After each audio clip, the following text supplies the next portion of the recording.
বন্ধুরা, good evening. আজকে আমি দেখো মাটনের রেসিপি তোমাদের সাথে শেয়ার করব। মাটনটা ভালো করে ধুয়ে ভালো করে জল টল দিয়ে ধুয়ে কুকারে সিদ্ধ হতে দিয়েছি। দুটো সিটি বা তিনটে সিটি দিয়ে নেবে।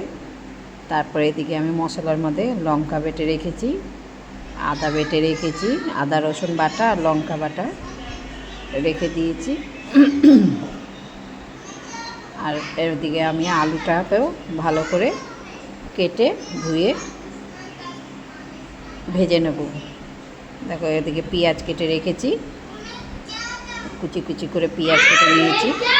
এবার আমি কড়াই বসিয়ে দিয়েছি, কড়াইয়ের মধ্যে তেল দিয়ে দিয়েছি। তেলটা গরম হতে দেব। গরম হওয়ার পরে আমি কি করব, এর মধ্যে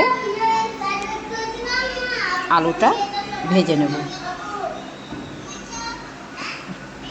আলুটা লাল লাল করে ভেজে উঠিয়ে রাখবো। ওর মধ্যে একটু নুন দিয়ে দিলাম, একটু সামান্য হলুদ দিয়ে দিলাম। ভালো করে লাল লাল করে ভেজে নিয়েছি। দেখো ভাজা হয়ে গেছে। আবার ওই তেলের মধ্যে আমি ওই পেঁয়াজ ছেড়ে দিলাম। পেঁয়াজগুলো লাল লাল করে ভেজে নেব। তারপর আমি এই লঙ্কা বাটা দিয়ে দিলাম। তারপর এই রসুন লঙ্কা বাটা আর আদা বাটা সব দিয়ে এটাকে ভালো করে মশলাটাকে কষাবার পরে যখন লাল লাল হয়ে যাবে, এর মধ্যে আমি একটু হলুদ দিয়ে দেবো। হলুদ দেওয়ার পরে একটু নুন দিয়ে দেবো। নুন দিয়ে তারপর এটাকে হালকা অল্প একটু জল দেব, যাতে হলুদটা না পুড়ে যায়। তারপর এটাকে ভালো করে কষাবো, পুরো কষিয়ে নেব যাতে হলুদের গন্ধটাও চলে যায়। একদম পুরো কষিয়ে নিয়ে তারপর এই সিদ্ধ করা মাংসটা এর মধ্যে দিয়ে দেব। ভালো করে এবার সব নেড়ে চেড়ে ভালো করে কষাতে থাকবো। কষাতে একদম দেখো কষে গিয়েছে, পুরো তেল ছেড়ে দিয়েছে। এবার আমি কি করব, ভাজা আলুগুলো এর মধ্যে দিয়ে দেবো।